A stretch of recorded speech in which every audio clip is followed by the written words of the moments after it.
大家好，我係陳家善。保安局局長黎棟國話：關注近日急增嘅電話騙案，警方會同內地公安合作打擊。假冒內地官員嘅電話騙案，今年頭7個月有超過1000宗，涉及總金額超過1億5千萬。保安局局長黎棟國表示關注，警方會同內地公安交流情報。有好多呢一類嘅案件呢，係涉及香港境外嗰個電話打入嚟嘅，咁因此同境外特別係內地相關嘅執法機關嗰個相互情報嘅交流，採取一啲必要嘅聯合行動，去打擊同埋搗破呢一類咁嘅非法集團呢，係非常之重要嘅。對於早前有女示威者被控以恐怖襲警罪成，引起社會爭議，黎棟國話：香港係法治社會，希望公眾尊重法庭裁決。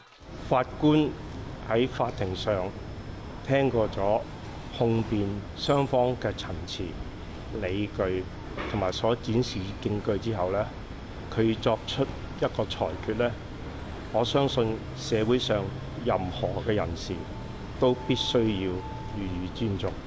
如果大家對於呢個事情有啲乜嘢嘅意見，有啲咩睇法呢？當然佢哋可以喺個法律嘅框架嘅範圍底下呢，係表達自己嘅意見。黎棟國星期日起會到內地訪問，包括新疆、四川同埋西藏。佢話呢幾個地方都曾經發生恐怖襲擊，會同當地公安單位交流，加強香港對恐襲嘅防範。但係強調，本港對有關恐襲嘅評估冇改變。無線電視記者林如華報道。單係7月已經有838宗假冒內地官員嘅電話騙案，咁數字係上半年總數嘅4倍，損失過億。我哋同騙徒對話，了解過佢哋嘅運作。香港人 Ellie 長駐上海管理餐廳，佢亦都係藝人李若彤嘅經理人。1年前有人假冒北京公安打電話俾佢，話佢涉嫌洗黑錢同開賭博網站。對方又要求佢登入一個假冒官方嘅網站，上面有佢嘅個人資料同回鄉證嘅相，話佢係通緝犯。我係一路着住個睡衣嘅，好坦白講。佢突然間同我講話，你着翻件衫莊重啲同我講嘢，我好驚啊！即刻起雞皮。咦？唔通我屋企攝上，即係佢入侵咗我，同埋我開住個電腦有視像啊嘛？即係佢會唔會入咗我電腦睇到我呢？騙徒仲知道佢第2日會去北京，聲稱佢會俾人拉。Ellie 驚慌之下，按騙徒嘅指示喺電腦做咗啲步驟，再將用嚟確認轉帳嘅 USB 手指插咗入電腦，撳咗 OK 掣。屬於藝人李若彤嘅100萬就被轉走咗，至今都追唔返。佢話公安懷疑佢嘅手提電話同電腦都被入侵。上個禮拜我哋都收到假冒珠海公安嘅電話，對方話我哋犯咗法。通常洗錢案件已經達過10萬蚊以上嘅話，每10萬蚊可以判1年嘅。而家交集金額人民幣已經78萬元，你知道呢個市場點樣先啦？其後對方叫我哋解除電腦防毒軟件，登入一個網站，再按指示輸入編號同密碼，隨即出現案情資料，更加話涉案嘅不法金額達到284萬。我哋追查到網站嘅網絡地址喺新加坡，登記域名嘅公司資料部分係亂咁打㗎。除咗釣魚網站，有騙徒更加掌握咗部分被害人嘅資料。呢2張分別係假冒上海市人民檢察院發出嘅拘捕令同資產凍結令，提供俾我哋嘅人話只係同假冒嘅公安講過自己嘅回鄉證號碼，不過文件上竟然有佢嘅相同身份證號碼，個人資料外泄係咪咁容易呢？呢個假冒最高人民檢察院嘅網站可以下載手機安全監控軟件。網絡保安專家楊和生用50幾個防毒軟件掃描過，得5個認出佢係病毒。download 咗安裝完，咁基本上咧，佢可以喺你部手機度讀取任何資料都得㗎啦。呢一部電話被安裝咗黑客程式，黑客嘅電腦除咗可以下載裡面嘅資料，仲可以睇到手機嘅主人睇緊乜。而家個相片咧，其實咧就已經顯示咗喺個黑客部電腦上面啦。網絡黑客無處不在，楊和生建議，無論係手機定係電腦用家，除咗要安裝防毒軟件，更加重要嘅係唔好隨便下載不明來歷嘅檔案或者程式。無線電視記者蔡千紅報道。受颱風蘇迪羅帶嚟嘅惡下沉氣流影響，本港天氣酷熱，下晝市區氣温最高達到36.3度，係天文台有紀錄以嚟嘅最高温。醫管局話，截至下晝5點，有3個人懷疑中暑到公立醫院求診。熱力逼人，太陽照射下，人人都想盡辦法降温。出邊同裏邊係兩個世界，一個係冰山，一個火山咁嘅感覺咯。好熱啊，係非常熱。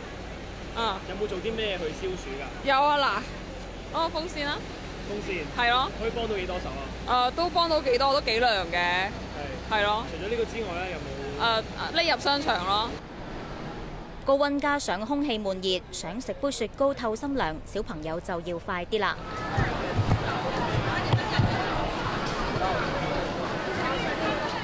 天氣熱要提防中暑，呢個女仔熱到喺街上面暈低，有好心人借線相助。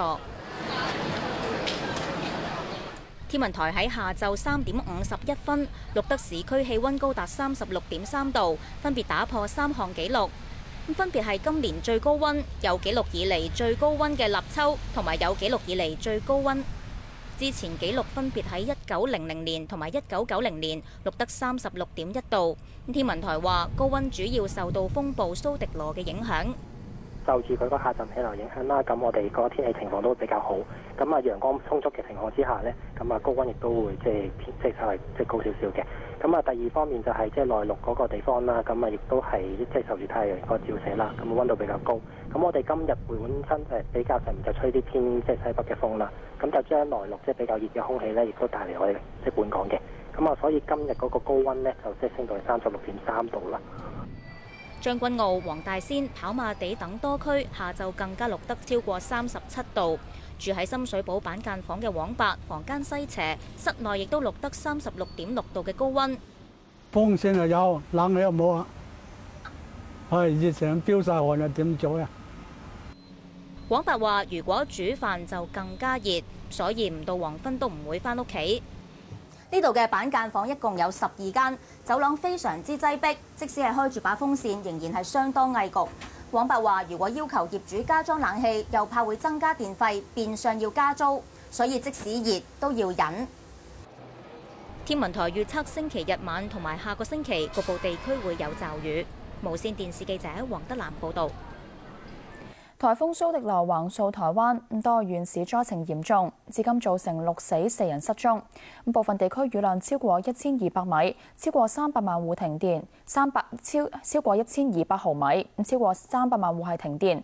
大部分航班取消。氣象部門預測風暴晚上會喺福建沿海登陸。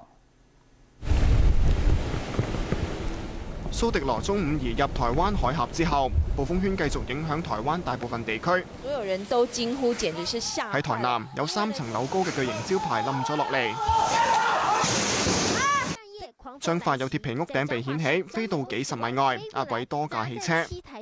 後面的3家那個違章建築的屋頂，然後直接飛過150公尺，我不敢想象從100公尺直接直擊到我的那個工廠裡面廠區裡面的6部車，所以我們現在看到每個部車都很慘。上都是鐵皮碎片。台北同樣滿目瘡痍，周圍都見到被吹倒嘅招牌同埋鐵皮。說法呢？昨天晚上整個鐵皮大巨蛋工地亦都有唔少設施受到破壞。另外一面明顯扭曲變形，白色的屋頂。為咗行人安全起見，當局封閉附近路段。市政府要求承建商拆除未完工嘅屋頂。如果蓋不完，那要停工，那是乾脆叫他那3%嘅屋頂先拆下來。暴雨亦都導致河流水位暴漲，新北市有1家5口被洪水圍困，救援人員用繩索將佢哋逐一救出。桃園就有山泥傾瀉，沖毀多間房屋。喺東部嘅宜蘭，狂風暴雨幾乎成日都冇停過，廣泛地方水浸，汽車只係見到車頂。係路上行舟啊！氣象部門話，蘇迪羅離開台灣之後，風力逐漸減弱，預料夜晚喺大陸福建沿海登陸。喺福建沿岸地區嘅風力亦都明顯增強，海面颳起大浪。福建各有關部門已經嚴陣以待，大批漁船回港避風，又調動大量救援人員應對災情。無線電視記者楊浩然報導。南韓已故前總統金大中嘅遺孀李基浩結束北韓訪問。李基浩朝早由平壤搭包機返去首爾，一行人早前喺平壤嘅時候獲安排用貴賓通道離開。南韓聯合通訊社報導，李基浩此行未能夠同北韓領袖金正恩會面，但喺4日嘅行程中到訪多個地方，包括平壤婦產科醫院、孤兒院等。李基浩2000年同金大中到訪當地嘅時候，亦都曾經探訪婦產科醫院。金大中同當時嘅北韓領袖金正日簽署南北共同宣言，南北韓嘅關係之後顯著緩和。休息一陣，翻嚟會報道。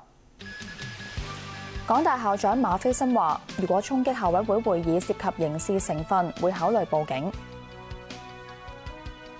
法甲聯賽開鑼衛冕嘅聖日耳門作客贏咗里爾。